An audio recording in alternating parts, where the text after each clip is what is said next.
சகோதர சகோதரிகளே, நாம் கடந்த முறை நாம் சகோதரரோடு பேசிய பொழுது, அவருக்குள்ளாக இருந்த வரங்கள் எவ்வாறு செயல்பட ஆரம்பித்தது என்பதை குறித்து பார்த்தோம். அ அவர் அவருக்குள்ளாக இருந்த அந்த பேய்களை ஓட்டுகிற வரத்தை குறித்தும், குணமாக்கும் வரம் தன்னில் செயல்பட்டதை குறித்தும் கடந்த முறை அதை குறித்து பேசிக் கொண்டிருந்தோம். வாருங்கள் மீண்டுமாக நம் சகோதரரை சந்தித்து, மீண்டும் அவருக்குள்ளாக வேறு ஏதாவது வரங்கள் செயல்பட்டதா? அப்படிப்பட்ட ஏதாவது அனுபவம் அவருக்கு இருந்ததா என்று மீண்டுமாய் நாம் கேட்போம். வாருங்கள். Praise Lord brother. Praise Lord. Brother, நாம் கடந்த முறை பேசிக் கொண்டிருந்தோம். நீங்கள் எப்படி உங்களுக்கு இந்த பேய்களை முதலாக ஓட்டக்கூடிய அனுபவத்தை குறித்து நீங்கள் பேசினீர்கள். அடுத்தபடியாக நீங்கள் அந்த குணமளிக்கிற வரம் என்று செயல்பட்டது என்பது அதுக்கு முந்தைய நிகழ்ச்சியில் நாம் பார்த்தோம். ஸோ வேறு ஏதாவது வரங்களை பெற்ற அனுபவங்கள் ஏதாவது உங்களுக்கு ஏதாவது இருக்கிறதா அப்படின்னு? எனக்கு அப்படி வரன்றது பொழுது அந்தந்த கால சூழ்நிலையில் எனக்கு இது வரம் இப்படி தான் செய்தாவது இப்படி தான் எனக்கு தெரியாது. இப்போ குணமாக்குற வரத்து மாத்திரம் ஆண்டவர் சொன்னார், இப்படி வருதுன்னு சொன்னாங்க.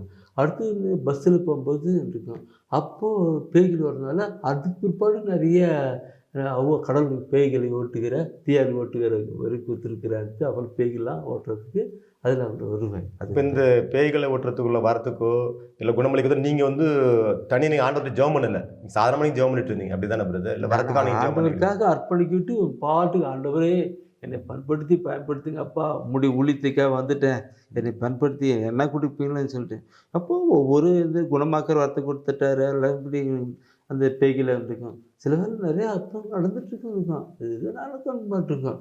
இப்படி அந்தந்த சூழ்நிலையில் ஏதோ ஒரு வரங்கள் செயல்படுறது அப்புறமா தான் உணர முடியும். இப்போ ஒரு முறை இந்த தெங்கடிக்கோட்டை பக்கம் அடைக்கலாபுரம்னு ஒரு பங்கு இருக்குங்க பிரதர். சரி, அங்கே கேரளா பாதர்ஸ் தான். அது அந்த பங்குக்கு இன்சார்ஜ் கேரளா பாதர்ஸ். அங்கே மாதம் மந்த்லி அங்கே ஒரு குறிப்பிட்ட டேவுக்கு நான் போவேன். அதாவது ரோடு விட்டு இறங்கி நடந்து போகணும். அங்கே போயிட்டு அடைக்கலாபுரத்தில் சாயந்தரம் எல்லாம் வில்லேஜ் மக்கள் பகலில் வேலை செய்வாங்க. சாயந்தரம் 6 மணிக்கு ஆரம்பித்து 9 மணிக்கு அந்த வழிபாடு எடுத்துகிட்டு அங்கே திரும்ப அங்கேயே தங்கிட்டு அடுத்த நாள் காலையில் புறப்பட்டு வருவேன். இப்படி இருக்கும்போது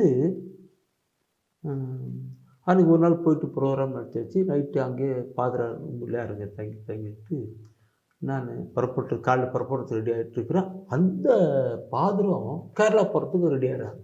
கேரளா போகிறதுக்கு ரெடி ஆகிட்டுருக்குறேன். அந்த நேரத்தில் ஒரு ஓப்பன் ஜீப்பில் பிரதர், அந்த கிராமத்தில் ஓப்பன் ஜீப்புனாக்க அதை ரெண்டுக்கு வச்சுக்கேன், அப்படியே ஓப்பனாக இருக்கும். அந்த ஜீப்பில் கட்டக்கொண்டு ஒருத்தர் இறங்கிட்டு, ஃபாதர் எங்கள் வீடு வந்திருக்கேன், வாங்க வரணும், வாங்க போகலாம் கூப்பிடுங்க. அது கொஞ்சம் தமிழ் கொஞ்சம் கன்னடா பார்டர் அப்படி பேசுகிறாரு. வீடு மந்திரிக்கேன், அவங்க பங்கு வீடு தான் தெரிஞ்சு. என்னப்பா இப்போ திடீர்னு கூப்பிட்றேன், நான் கேரளா போகிறது ரெடி ஆகிட்டேன், அது ஊருக்கு போகிறது ரெடி ஆகிட்டேன்ப்பா, நான் என்ன பண்ணுறது போயிருக்கேன். இந்த பிரதர் இருக்கிறார் கூட்டி போ, அவர் நல்ல ஜெபம். அப்போது ஜெபம் மாதம் ஜெபம் பண்ணுறதெல்லாம் தெரியும், அவங்க மக்களுக்கெல்லாம் தெரியும், அவர் கேட்டுருக்குறாங்க. அதனால் சரி பிரதர் வராரு ஜெபம், சரி ஒத்துக்கிட்டான் அவங்க. சரி என்னை உட்கார வச்சுட்டு ஜீப்பில், இப்போ நீ பாருங்க பிரதர், நான் பிடிப்பேன். நான் புறப்பட்டு போனேன். என்ன கேட்டார் ஃபாதர், பிரதர் போக முடியுமான்னு கேட்டார். எனக்கு ஒன்றும் கிடையாது, தாராளமாக போகிறேன், எனக்கு எந்த வேலை நல்ல வேலை, கடவுளுடைய வேலையில் தான் இங்கே போனேன், இன்றைக்கி போயிட்டு பாரு. நானும் அந்த ஜீப்பில் உட்கார என்னை கூப்பிட்டு போனேன். ஒரு ஃபீல்டு ஏரியா மாதிரி காட்டு பகுதி, அந்த வண்டி போகுது, போட்டு எங்கேயோ போயிட்டு இருக்குது. நானும் அவர் பேசுகிறது ஒரு வார்த்தை தமிழ் பேசுவார், 2-3 வார்த்தை கன்னடாவில் தான் பேசுவார். அவ்வளோ கொஞ்சம் தமிழ் பேசுவார். அப்படி இப்படின்ட்டு பார்க்கணும். ஒரு இடத்துல போயிட்டு ஒரு 6-7 வீடு இருக்கும். அந்த கூரை வீடு, அதாவது அந்த கூரை வீடு ஒரு வீட்டில் தான் இருந்துச்சு. அப்புறமேல அவங்க போனால் அந்த வீடுங்க இல்லாமல் அந்த 6 வீடுமே ஒரே குடும்பத்தை சார்ந்தது. ஒரே குடும்பத்தை சேர்ந்தது. ஒரு குடும்பம் சேர்ந்தாக்க பாட்டம் பாட்டி, அதுக்கு பின்னாடி பிள்ளைங்க, அந்த பேர பிள்ளைங்க, அப்படியே குடும்பம். அவங்க நிலமெல்லாம் அப்படியே வச்சுட்டு ஒரே இடத்துல இருக்கிறாங்க. எல்லாம் பக்தி விசுவாசமா, அருமையான பக்தி விசுவாசம். போன உடனே அவங்க வீடெல்லாம் மண்ணு போட்டு எல்லாம் மொழிகிட்டு இருக்கு, சாணி போட்டு மொழிகிட்டு இருக்கிறாங்க. மண் கூரை வீடு, மண் தான், சிமெண்ட்டுக்கெல்லாம் கிடையாது காலத்தில், சிமெண்ட்டே கிடையாது. இப்போலாம் டெல்சியும் போட்டுருக்காங்க, ஒன்றுமே இல்லை, போட்டு எல்லாம் கோலம் போட்டு எல்லாம் வெயிட் பண்ணுறாங்க, எல்லாம் கூட்டம் இருக்கான். நான் போயிட்டு இறங்கணுன்னாக்கா போனோடனே அவங்க அப்படி இப்படின்னாக்க தோஸ்திரம் ஃபாதர் அப்படின்றாங்க. தோஸ்திரம் ஃபாதர் எல்லாம் அவ்வளவு அப்படி எனக்குன்றது. இந்த காலத்தில் யாருங்க பிறகு தோஸ்திரம் பண்ணுறாங்க. இப்படி கிராமத்து பகுதியில் வந்து பக்தி விசுவாசம் அதிகமாக இருக்கும். அப்போ அந்த காலத்தில் 80 அது கிராமத்து மக்களும் விசுவாசம் அதிகம். அப்படி போனோம். சரி போனோடனே பார்த்தோம் அவங்களுக்கு ஒரு வீட்டில் எல்லாம் போட்டு இப்படி சேர் கூட கிடையாது அவங்க வீட்டில். ஒரு கட்டில் மாதிரி, கட்டில் பெட்ஷீட் மேலே போட்டு உட்காந்துட்டேன். எல்லாம் பிள்ளைங்களாம், பாட்டம் பாட்டி கிழவு எல்லாம் பிள்ளைங்களாம் எல்லாம் உட்காந்துட்டாங்க. உங்களுக்கு தமிழ் தெரியுமான்னு கேட்டேன். தமிழுக்கு ஒத்தி இல்லை, தமிழ் தெரியாதுன்னு சொல்கிறான். ஐயோ இவங்ககிட்ட எப்படி நான் பேசுறது, தமிழே தெரியாதுன்றாங்களே சொல்லிட்டு பேசுகிறான்னு சொல்லிட்டு இப்படி அட்லீஸ்ட் கொஞ்ச நேரம் பேசிட்டா இது பண்ணலாம், இப்படி பண்ணுறதுன்னு தெரியல, ஒன்றும் புரியலன்ட்டுக்கு. அப்புறம் என்ன பண்ணாங்கனாக்க அப்படியே கையில் வச்சுட்டு, ஆண்டவரே பெந்தெக்கோஸ்து நாளின் போது பல இடத்துல மக்கள் வந்தாங்க, அங்கெல்லாம் பேசுகிறதில்ல, அவங்களாம் தமிழ் அவங்களோட பாஷையில் மொழியில் கேட்டாங்களே, இப்போ நான் பேசுகிறது அவங்க மொழியில் கேட்கணும் ஆண்டவரன்ட்டு மனசுக்குள்ளேயே ஒரு பைபிள் வச்சுட்டு ஒரு ஜோம் பண்ணிட்டு நான் பேச ஆரம்பித்தேன். கடவுள் அன்பானவர், பிதாவை கடவுள் அன்பு பண்ணுறார், அதனால்தான் தன்னுடைய ஒரே மகன் இயேசுக்கு அனுப்பி வச்சார். நான் சொல்லும்போது அவங்களாம் அப்படி பக்தி விசுவாசமாக கேட்டுக்கிறாங்க. நான் அதை பற்றி நினைக்கவே இல்லை. அது பிறகு நான் பாட்டுக்கு கடவுள் அன்பானவர், அவர் தன் ஒரே மகன் அனுப்பினார், இயேசு நமக்கு அப்பா விட்டார், அவருடைய அப்படியே நானும் அப்படியே கொஞ்சம் நேரம் ஒரு அரை மணி நேரத்துக்கு மேலே அப்படியே பிரசங்கம் பண்ணுறேன். எல்லாரும் அப்படியே உட்காந்துருக்கு, எல்லாம் கேட்டுருக்குறாங்க. அப்புறம் பேசுறதுக்கு திருத்தி எல்லாம் ஜெபம் பண்ணிட்டு சொல்லிட்டு எல்லாருக்கும் ஜெபம் பண்ணிட்டு திருப்பி அந்த வண்டி கூப்பிட்டு வந்தார். அவர் என்னை கூப்பிட்டு வர்றது வரும்போது அந்த வண்டியில் உட்காந்துருக்கும்போது, பிரதர் எப்படி இவ்வளோ அழகாக கன்னடா பேசுனீங்க பிரதர், எப்படி இவ்வளோ அழகாக அருமையாக கன்னடா பேசுனீங்கட்டார். நீங்கள் தமிழில் தானே நீங்கள் பேசுனீங்க? நான் பேசுனேன் தமிழ். வண்டி ஓட்டி வரும்போது எப்படி இவ்வளோ அருமையாக கன்னடா பேசுனீங்கன்னு கேட்டார். இவ்வளோ அருமையாக கன்னடா பேசுனீங்கன்னு சொல்லும்போது எனக்கு அப்படியே உடம்பே செலுத்து போச்சு. நான் பேசுனது தமிழ், அங்கே மக்கள் எல்லாம் கேட்டதெல்லாம் கன்னடா. அப்படி அப்படி கூட நடக்குது. என் வாழ்க்கையில் அதை மறக்கவே முடியல பிரதர். இன்னைக்கு இத்தனை வருஷம் ஊழியம் ஆகிட்டு இருக்குது, வாழ்க்கை மறக்க முடியல. எல்லாம் மக்களும் அவர் தான் தமிழ் பேசுகிறாரு, கொஞ்சம் கொஞ்சம் பேசுகிறாரு, இப்படி இவ்வளோ அழகாக தமிழ் கன்னடா பேசுறீங்கன்றார். அங்கே இருக்கிறவங்களாம் அப்படியே தலையாட்டுறாங்க. நான் அப்படியே உட்காந்துட்டு வண்டியில் வரும்போது ஆண்டவரே சொல்லிட்டு கண்ணீரோட மறக்கவே முடியாது. நான் வந்துட்டேன். சரி அப்புறம் கொண்டாந்து என்னையும் பஸ் ஸ்டாப்பில் விட்டாரு, நான் பஸ் ஏறி வந்துட்டேன். அடுத்து கொஞ்ச நாள் பின்னாடி அந்த ஃபாதர் வந்துட்ட பின்னாடி இவர் போயிட்டு பங்கு ஃபாதர்கிட்ட போயிட்டு சொல்லிருக்கிறார், ஃபாதர் அந்த அவர் வந்தார், எல்லாருமே கன்னடா பேசினா தெரியுங்களா, கன்னடா பேசினாரு சொல்லுங்க. அவருக்கு டவுட் ஆயிடுச்சு, எப்படி பேசுகிறேன். அப்புறம் எல்லாம் பேசிட்டு சொல்லிட்டு வச்சுட்டு அவர் ஆச்சரியப்பட்டு மனசில் வச்சுக்கிட்டாரு. நான் அடுத்த மாதம் போகும்போது அவர் பங்கு ஃபாதரு உடனே கை கொடுத்து, என்ன ஃபாதர் ப்ரைஸில் என்ன கை கொடுக்குறீங்கன்னா, ஏன் அந்த அது மக்கள்கிட்ட போயிட்டு எல்லாம் ஜெபம் பண்ணதெல்லாம் சொன்னாங்க. ம். அதுக்கு இன்னைக்கு கனடாவில் அவங்களோட பேசுனீங்க எனக்கு. நான் அந்த ஃபாதர்கிட்ட சொன்னேன், ம். ஃபாதர் ம்.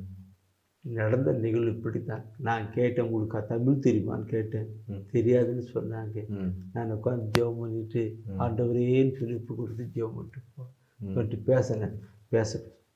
அவரும் ஃபாதர் அப்படியே கருட்டுக்கும் அப்படியே கையை தூக்கி அல்லேலூயா ஆண்டவரே தோத்துறோன்னு. அவர் மலையாளி ஃபாதரு. தோத்துறேன் அப்படின்னு சொல்லிட்டு, பிரதர் என் வாழ்க்கையில் இதுதான் நான் அனுபவிக்கிறேன், இது கேட்டது இப்படி தான் ஃபாதர், நானும் அப்படி தான் கேட்டுருக்கு. எனக்கு இது வாழ்க்கையில் மறக்க முடியாத ஒரு நிகழ்வு. கடவுள் எப்படியெல்லாம் பாருங்க காரியங்கள் நடத்துகிறார் பாருங்க. இன்னைக்கும் என்னால் அதை மறக்க முடியாது. அந்த உணர்வுகளும் எண்ணங்களும் என் உள்ளத்தை பற்றி கொண்டே இருக்கிறது. பரிசுத்த ஆவியினுடைய செயல்பாடு வந்து பல விதத்தில் செயல்படுறாரு இல்லைங்களா பிரதர்? ஆமாம், அவர் பற்றி சொல்லுறது இல்லை, 1 கொரிந்தியர் பண்ண சொல்லிருக்கு, மரங்கள் இப்படிலாம் இருக்குன்ட்டுருக்கு. ஆனால் அந்த காலகட்ட சூழ்நிலை இப்படிலாம் செயல்படுத்துகிறாரு.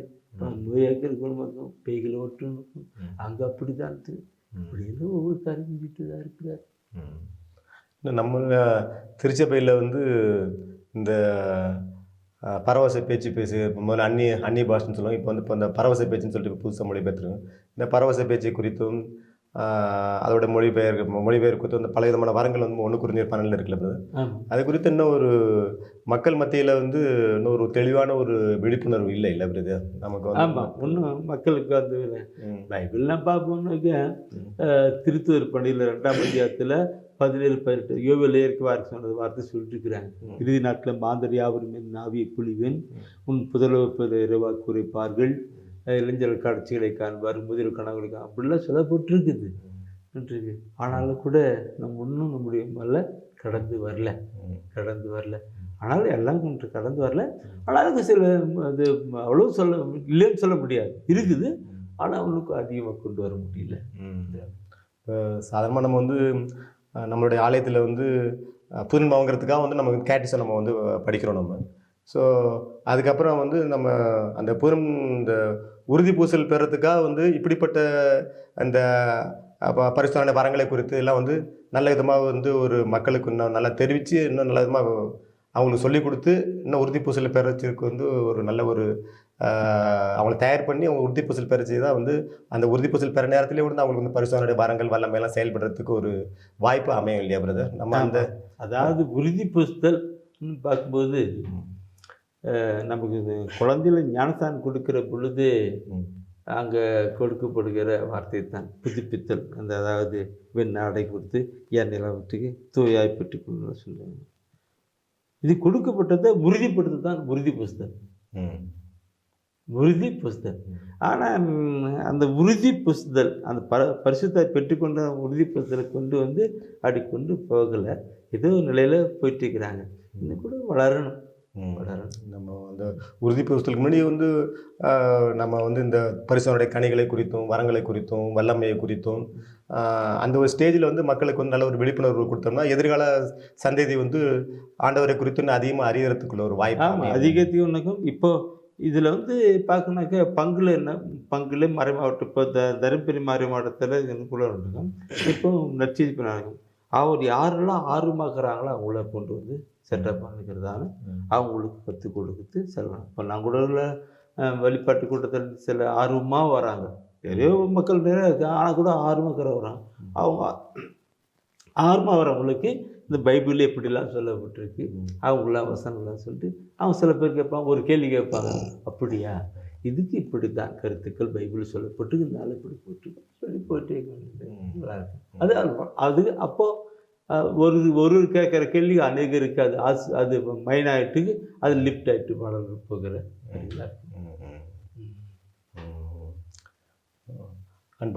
அன்பான சகோதரர்களே, நாம் இது நாள் வரை சகோதரருக்குள்ளாக எவ்வாறு ஆவியினுடைய வரங்கள் செயல்பட ஆரம்பித்தது என்று நாம் பார்த்தோம்.